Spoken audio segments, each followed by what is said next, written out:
I was camping for 5 days alone in a lesser-known national forest in southeast Utah. I was a very frequent camper, and while I'd never been to this exact spot, I had camped in areas around there before. The first 3 days were pretty standard. No one else showed up, and I spent the days hanging around the campsite, reading, cooking, and walking around.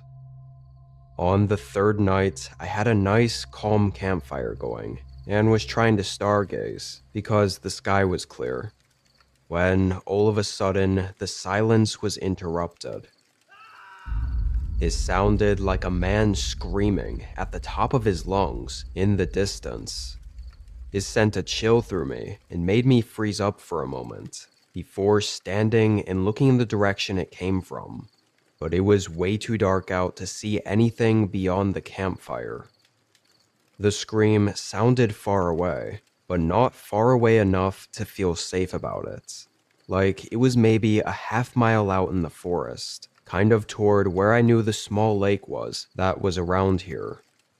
The strangest thing about it, though, was that was it. It was just that one scream. It remained silent for the rest of the night.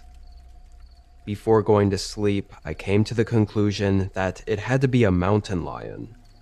If you didn't know, mountain lions can sometimes make these disturbing screeching sounds at night that often mimic that of human screams.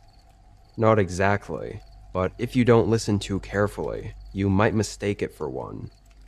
Figuring since I'd only heard it once, and couldn't really confirm what I'd heard, that's what it had to be. Although, in the back of my head, I knew it sounded different. I'm pretty sure I was just coping to make myself feel better and not get too unnerved. I fell asleep and slept through the night without any disturbances. When I got up, I hung around the campsite for a little bit before deciding to go for a walk. By then, I'd fully convinced myself there was no real danger to whatever I heard last night, so I thought I'd walk to the lake to see if I could figure out what it was. Maybe find some mountain lion paw prints or something. Almost right when I got there, I could clearly see something had disrupted the sand on the other side of the lake. I walked around the border. In the sand was a bunch of random stuff scattered all over. Bags, food wrappers, and just a bunch of junk. Everything was oddly in almost a perfect line though, following this hollow divot in the sand, like something had been dragged through the sand and the loose items fell out. And this dragging streak ended right up at the edge of the water. I looked out at the lake, knowing there was no way I'd see anything. The water was calm and still, no ripples or waves. It gave me an eerie, uneasy feeling.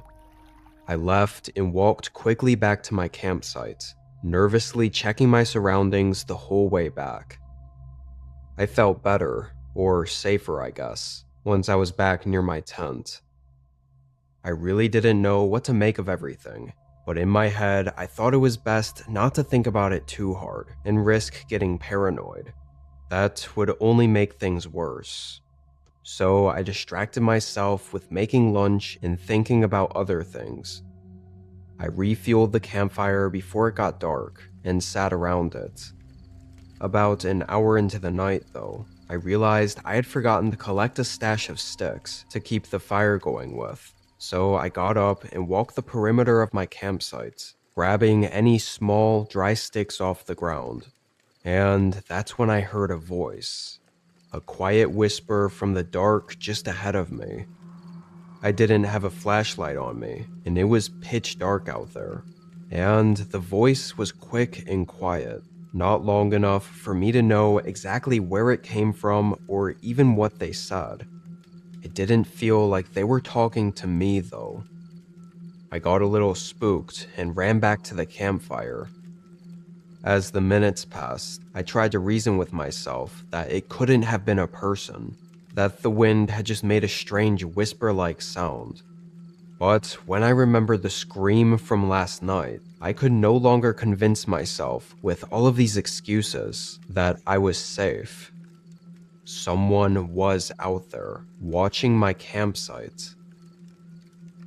I stayed outside by the fire for another hour, trying to think over my options of what to do. Although, really, there were only two real options. Stay and hope whoever is out there leaves me alone until morning, or leave in the middle of the night. At the time, leaving in the middle of the night seemed like a worse idea, allowing the person to follow or get close to me without me being able to see them, and leaving myself completely vulnerable. So if they really did have bad intentions, I'd only be helping them by walking out into the dark. But when I went out to collect sticks earlier, I didn't get enough to last before hearing the whisper and running back, and now the fire was getting lower. I got up and walked to the edge of the light, beginning to reach down and get more sticks. I got maybe another hour worth of wood before I heard that voice again.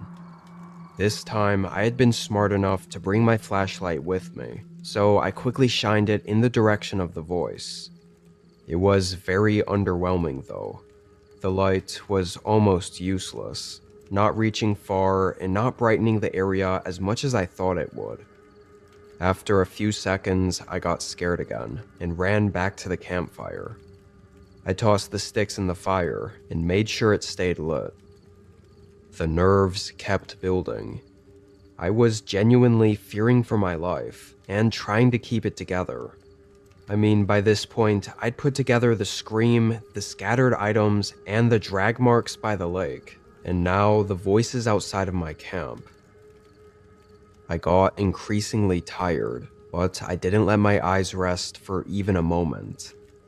I stayed up, and every hour I had to walk the border and get more wood for the campfire. And almost every time, I'd hear voices out in the dark. I counted 3 or 4 distinct voices, softly whispering back and forth, like they were alerting each other of what I was doing. It was very unsettling. The last 2 hours of the night, though, when I went out, I didn't hear anything. And finally, when the sun came up and I could see, no one was out there. I packed and hurried down the trail. The trail went in the same general direction as where the voices came from, so I stayed alert. And I found several scattered footprints in the dirt around the area, but I have no way to know if it was from the people I was hearing last night, or if it was from the man I'd heard screaming, or even just other hikers from previous days. I made it out, and honestly, I don't have any answers for what was happening in those woods. I never heard of any news or missing people since then. I couldn't find any publicly available connections to what I'd experienced,